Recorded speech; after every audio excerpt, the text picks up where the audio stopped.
Welcome to ISIS in the Bible, the Summer Gathering, Week 10. Are you unconscious? Unity conscious? The question for today is, where do you find consciousness? Is it in the brain, in the heart? Is the mind different than consciousness? How about that full moon eclipse last night? Many felt the energies in many different ways. I know I did, my wife did, and several people that I know. So welcome.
What's happening in the sky?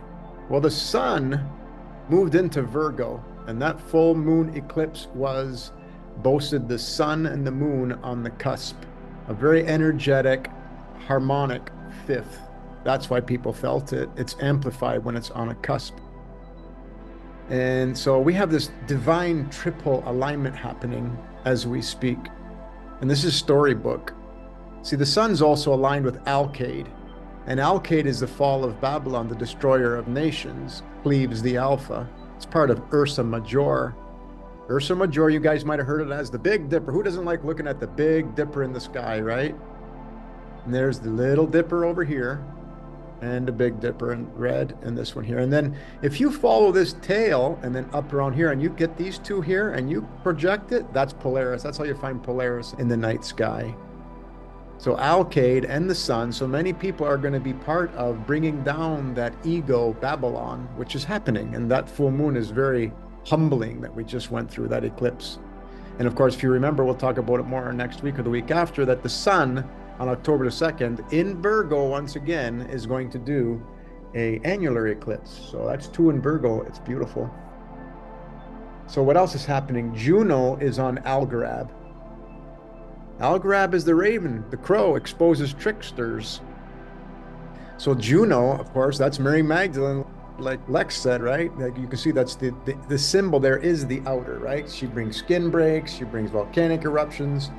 So she's aligned to Algorab. So you got the fall of Babylon, exposing of tricksters by Mary Magdalene, the mother of the day, the one that's always with us when Mother Mary goes away. That's an alignment. And then Venus, Mother Nature, aligns with Spica. Spica is you at harvest, because this is the weighing of the heart. This is the weighing of the heart, Libra, and this is the harvest line. This is the fall equinox, September 21st-ish, around that time frame. That date might be a little off, and we're investigating that because the longitude was off by 23 degrees, so more than likely the latitude is off as well, which changes where the sun crosses that equal point. So this is the weighing of the heart ceremony, entrance to the spirit world. So you can expect Venus, Mother Nature, to start giving us signs on how they will react with us at our own weighing of the heart. They want us to pass the test. So that triple storybook meaning is happening in the sky. It's beautiful. And just quickly, I just wanted to show you for September the 21st, the equinox.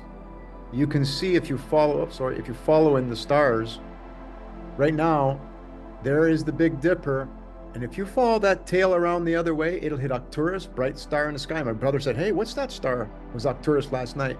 And then Spica. That's the harvest line. Well, right at that time, right? Look at that.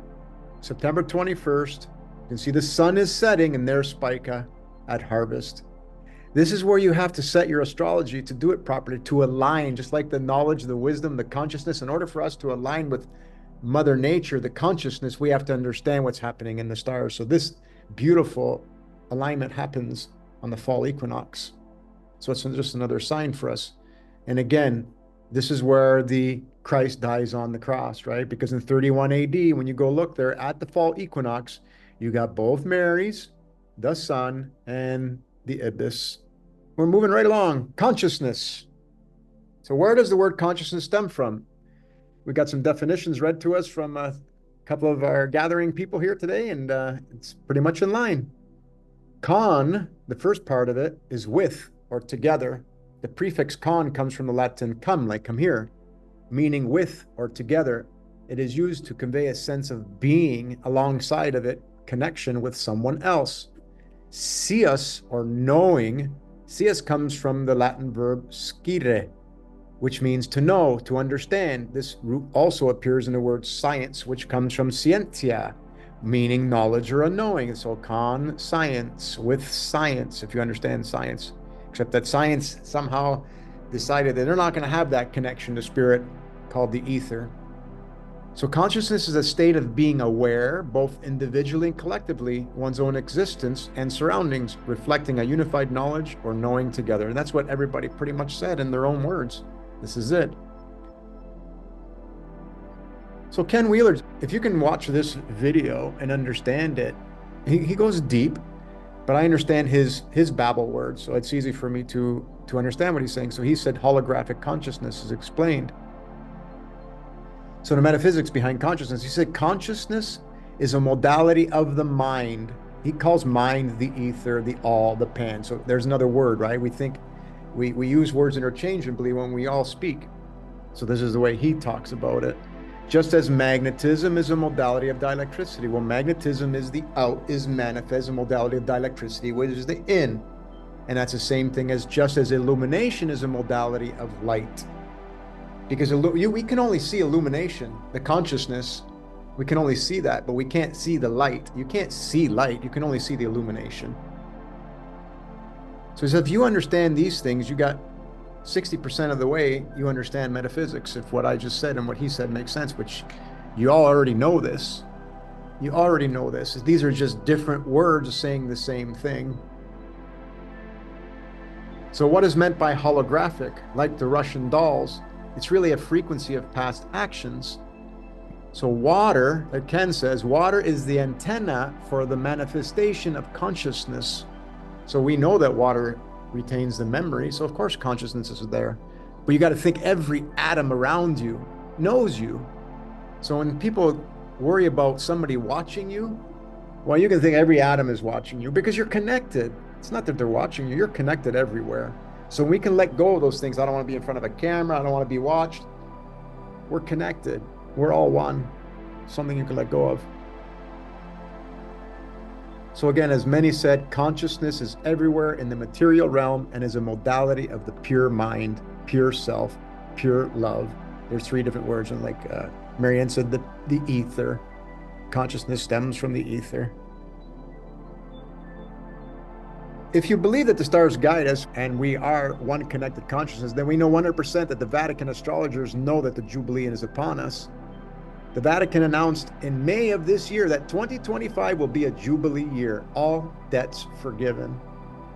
But only you can do that with forgiveness to achieve the infinite love from the Mare, the Mary, the Sea of Love. So this is happening, folks.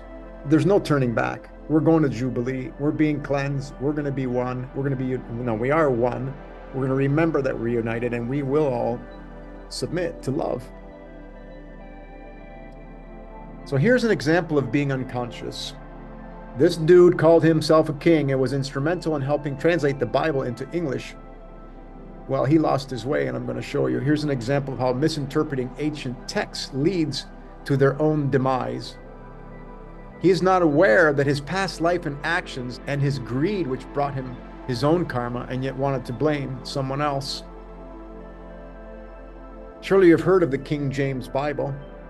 You know, it's a beautiful Bible. It still carries so many synchronistic, beautiful messages, but there's also misinterpretations in there. And this gentleman here, unfortunately, was some of the cause of it. So, you know, this same dude that wrote the Bible, he also wrote a book on understanding demonology. Can you think about that for a moment? That's a boo-boo of great ignorance. That's not being connected to the consciousness. That's not knowing that you're connected with everything. So there's no such thing as demons, just our own past waves coming to find you, as you will soon see in his chart. James IV of Scotland played a pivotal role in the North Berwick witch trials in 1590 to 1592, which began after he attempted to marry Princess Anne of Denmark during their return voyage to Scotland. Their ship was caught in severe storms, which James believed were caused by witches trying to kill him. Can you imagine that? So this guy wrote the Bible, believes in witches. The only witches there that is love, that's Mother Mary, that's Isis. That's both Marys. They're the ones that come and cleanse you. And when you don't realize that it's you doing it to you, then you kind of fall into ignorance. And that's what Ken says if you don't have the wisdom. These trials significantly influenced his later works. The Demonology in 1597, where he defended the exposes of witches and fueled further witch hunts in Scotland and England. He was hunting his own consciousness, his own memories in his water. So if you want to read the truth about a verse, you have to go back to the original Tanakh, the Exodus 22:18. In there says, "Thou shalt not suffer a witch to live." So they're thinking that's a witch, that us alive, that you go, don't let any of them live. Now, I'll show you that it's kind of a little misconstrued, saying mama, love, will take you from this visible if you don't understand that you're all connected and you have to be with love. So the breakdown from Exodus, and I'm not going to try to pronounce this in Hebrew, but mem means water and wisdom. Kaf is power or holding. The shin, which you know is the shen, which means fire, transformation, and soul. The peh means speech, manifestation, what you're doing with your actions. Not, negation, and life, existence. So you can see how they came up with this one, but it's really meant to say, hang on, it is the mem, or memory of in the water, which retains the consciousness and wisdom. The kaf, or the ka, holding the power of the unmoved mover, which the shin, or the shen, transforms your physical body to align with the soul. So watch your P's, your P's and Q's, your speech, your actions, your manifestations. Else, lo, you will be taken from the visible, tahaye, of this life, existence, and try again. The witch, called Isis, aka pure love, will take you from the visible if your heart is not centered. That's really what that Exodus 22:18 means. So his actions is what caused him to leave the visible of his own accord. You can see both Marys are displayed all over in Egyptian texts, and this is where the Tanakh came. These are your two witches, by the way, right? The white witch and the black witch, right? And so you can see that they're both Marys. There's Isis, Nephthys, so Mother Mary, Mary Magdalene, Juno, Eris. They're all there, all over the place. And I just wanted to show you, this was the Shen of transformation. This is what's meant. Mother Mary is Isis, which is the black witch, which is the pure one, the one that cleanses you. And Juno is the white witch, the one that travels around the zodiac every 2 years, where this one goes every 558 years, cleansing us. I will not go through this, but leave it here for anyone to review. If you don't have the foundational wisdom of how things manifest and how your connectedness to pure love, then how can anyone interpret that language? So let's talk about blame, shall we? So September, October 1589, James IV voyage to Denmark was delayed due to bad weather. Basically during the fall of 1589 and of 1990, he went through all these storms and things that he was trying to blame somebody else. Without getting into too much detail, you can see that in his chart, Ceres, which means it's going to take him out of the visible, the harvest is there with the sun, and Mercury is a Akashic record of the past. During that time frame, Saturn, Father Time, was on his midheaven, really testing him. Mother Mary on his body. And Uranus, that which holds up other people's worlds, was sitting there, aligned Pluto. So you can see that the energies were high for him during that time frame, trying to wake him up. But he wanted to try to lay the blame to somebody else. So when he left the visible, that was in March 27, 1625, you can see he left the visible. Remember, Sarah's the harvester, the sun, and Mercury. He left the visible when Sarah was aligned the sun. So his heart wasn't as light as a feather, and he left the visible. Okay, that being said, let's talk about some connected to the Mother Nature and that beautiful consciousness. I got this beautiful little short for you. Watch this. Down, walking fast, faces pass, and I'm homebound. And I need you. So that kind of just shows you, right? Like, we're so connected that anything can happen to keep you safe. Because if your waters are pure, you're going to part the waters no matter where you go, right? All right, I'm just going to leave you this. Thank you, Kat, for this beautiful video makeover of the song Awake and Aware. Somebody said Awake and Aware today. A perfect sunset for today's consciousness gathering. Thanks, Kat, for this video. Walking around with my eyes wide open, not knowing I was walking asleep. Passing by strangers without even looking, not one eye did I meet. Something inside says, hey, you've been missing the life you came here for. Just open your mind and your ears and listen for the key that unlocks the door. You stay awake and aware. Now feel the opening, awake and aware. Quietly listen, awake and aware. Now don't go back to sleep, don't go back to sleep. Can't go back, don't wanna stay the same. Can't go back, I glimpse the new.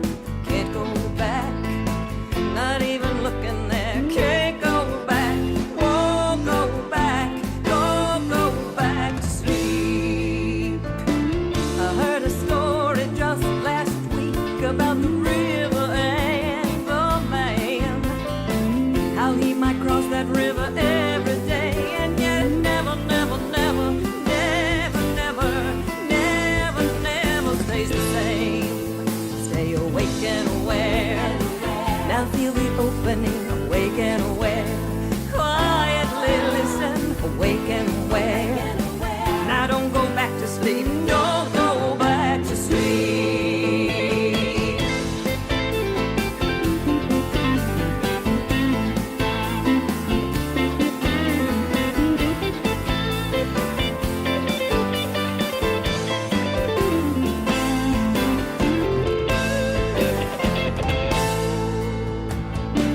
So if you're tired of just being tired, you gotta make the time to go within. You might be surprised at what you find if you listen to yourself, commit to yourself, love yourself, you know you can. Awake and aware, awake and aware, awake and aware, awake and aware, awake and aware, awake and aware, awake and aware. Don't go back to sleep. Awake and aware. Feel the opening. Awake and aware. Quiet and listen. Awake and aware. Don't go back to sleep. Can't go back. Won't go back. Don't go back to sleep. Can't go back. Won't go back. What an awesome music video makeovers. Thanks, Kat. That was beautiful.